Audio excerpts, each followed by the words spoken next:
నమస్కారం. మనందరి జీవితాల్లో సంబంధాలు చాలా ముఖ్యం కదా.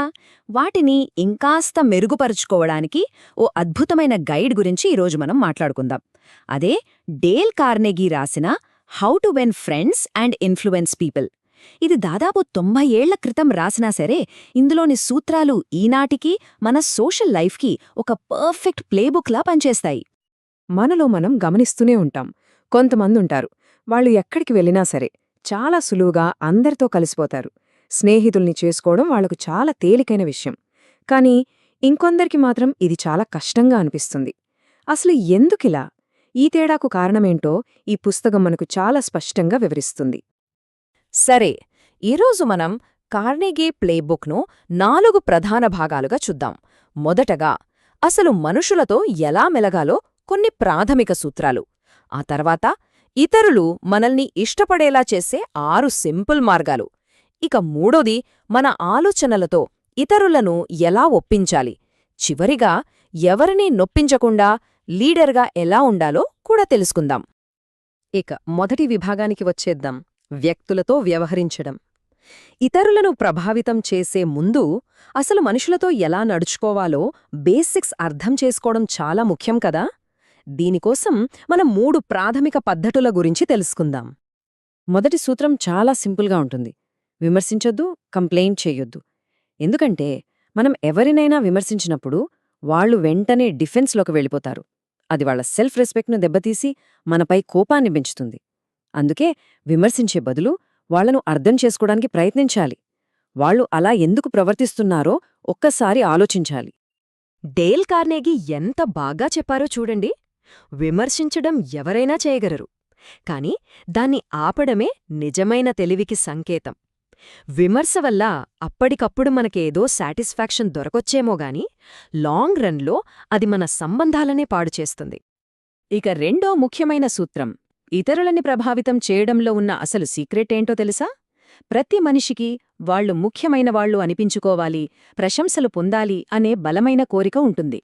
మనం ఎవరితోనైనా ఏదైనా పని చేయించాలంటే వాళ్లు దాన్ని చెయ్యాలి అనుకునేలా చెయ్యాలి.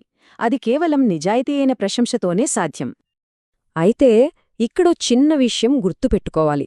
నిజాయితీ అయిన ప్రశంస వేరు, కేవలం పొగడ్త వేరు. ప్రశంస అనేది మనసులోంచి వస్తుంది, అది చాలా సిన్సియర్గా ఉంటుంది. కాని పొగడ్త అలా కాదు, ఎదుటివాళ్లు ఏం వినాలనుకుంటున్నారో అదే చెప్పడం. అందుకే ఎప్పుడూ మనస్ఫూర్తిగా అభినందించడమే ముఖ్యం. మూడవ ఫౌండేషన్ ప్రిన్సిపల్, ఇతరులలో బలమైన కోరికను రేకెత్తించడం. అంటే మనకు ఏం కావాలో చెప్పడం ఆపేసి ఎదుటి వ్యక్తికి ఏం కావాలో తెలుసుకోవాలి. దాన్ని వాళ్లు ఎలా పొందవచ్చో మనం చూపించాలి. అప్పుడు వాళ్లు మన మాట వినడానికి ఎక్కువ ఇంట్రెస్ట్ చూపిస్తారు.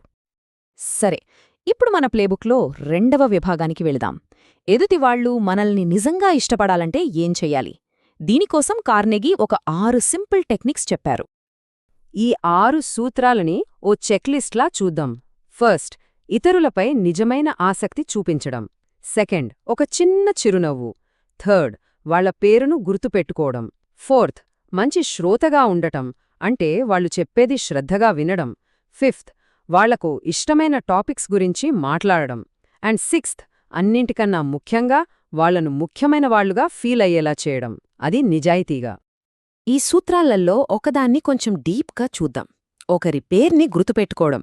కార్నెగీ చెప్పినట్టు ఒక మనిషికి వాళ్ల పేరే ప్రపంచంలో అత్యంత ఇష్టమైన శబ్దం. మనం వాళ్లని పేరు పెట్టి పిలిచినప్పుడు అది వాళ్ల ఉనికిని మనం గుర్తించినట్టు అవుతుంది. అందుకే పేర్లు గుర్తుపెట్టుకోవడం చాలా పవర్ఫుల్. మంచి కమ్యూనికేటర్గా మారడానికి ఇంకో ముఖ్యమైన సూత్రం, వినడం. చాలామంది మాట్లాడటమే కమ్యూనికేషన్ అనుకుంటారు, కాని నిజానికి శ్రద్ధగా వినడమే అస్సలైన ఆర్ట్. మనం ఇతరులను తమ గురించి మాట్లాడమని ప్రోత్సహించినప్పుడు వాళ్లకు మనం ఇట్టే నచ్చేస్తాం. ఓకే, ఇప్పుడు మనం కాస్త అడ్వాన్స్డ్ స్కిల్స్ గురించి మాట్లాడుకుందాం. గొడవలు లేకుండా, సంబంధాలు పాడు చేసుకోకుండా ఇతరులను మన పాయింట్కి ఎలా ఒప్పించాలి? ఈ సెక్షన్లో మెయిన్ ప్రిన్సిపుల్ కాస్త వింతగా అనిపించొచ్చు. అదేంటంటే, ఒక వాదనలో గెలవడానికున్న ఏకైక మార్గం దాన్ని పూర్తిగా అవాయిడ్ చేయడమే. ఎందుకంటే మనం ఆర్గ్యుమెంట్లో గెలిచినా ఆ వ్యక్తితో మనకున్న మంచి సంబంధాన్ని కోల్పోతాం. సో అసలైన గెలుపు వాదనను నివారించడంలోనే ఉంది. మరి డిసగ్రీమెంట్స్ గొడవలుగా మారకుండా ఎలా ఆపాలి? సింపుల్. ఫస్ట్, అభిప్రాయ భేదాన్ని వెల్కమ్ చేయండి. ఆ తర్వాత డిఫెన్సివ్గా ఉండకండి. ముందు వాళ్ళు చెప్పేది పూర్తిగా వినండి. ఇద్దరి మధ్య కామన్గా ఉన్న పాయింట్స్ ఏంతో వెతకండి. ఒకవేళ ఎమోషన్స్ బాగా హై అయిపోతే డిస్కషన్ను కాసేపు ఆపటం బెటర్. ఇక్కడో అద్భుతమైన కొటేషనుంది. ఒకరిని వాళ్ళ ఇష్టానికి వ్యతిరేకంగా ఒప్పించినా వాళ్ళ మనసులో మాత్రం పాత అభిప్రాయమే ఉంటుంది. అంటే మనం వాదనతో ఎవ్వర్నీ మార్చలేం.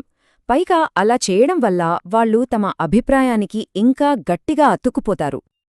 ఇక చివరి విభాగానికి వచ్చేద్దాం, లీడర్షిప్. ఇతరులను నొప్పించకుండా వాళ్లలో మార్పును ఎలా తీసుకురావాలి, పాజిటివ్గా ఫీడ్బ్యాక్ ఎలా ఇవ్వాలి అనే సున్నితమైన కళ గురించి తెలుసుకుందాం. చూడండి, కేవలం ఒక్క పదం ఎంత పెద్ద తేడా తీసుకురాగలదో. మనం ఒకరిని మెచ్చుకున్నాక కాని అని వాడితే ఆ మెచ్చుకోలు మొత్తం వేస్ట్. అది విమర్శలా వినిపిస్తుంది.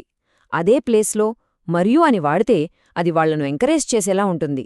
చాలా చిన్న మార్పు, కానీ దాని ప్రభావం చాలా పెద్దది. లీడర్షిప్లో మరో ముఖ్యమైన సూత్రం: ఆర్డర్లు వేయొద్దు, సలహాలు ఇవ్వండి. ఇది చెయ్యి అని చెప్పే బదులు మనం ఇలా ప్రయత్నిస్తే ఎలా ఉంటుంది అని అడగండి. ఇలా చేయడం వల్ల మనం వాళ్లకు రెస్పెక్ట్ ఇస్తున్నట్టు ఉంటుంది. ఇది వాళ్లను మనతో కలిసి పనిచేయడానికి ప్రోత్సహిస్తుంది. సరే, మనం డేల్ కార్నెగీ ప్లేబుక్లోని కొన్ని అద్భుతమైన సూత్రాలను చూశాం. ఇప్పుడు అసలైన ప్రశ్నేంటంటే, వీటిలో ఏ సూత్రాన్ని మనం మన తర్వాతి సంభాషణలో ప్రయత్నించి చూడబోతున్నాం?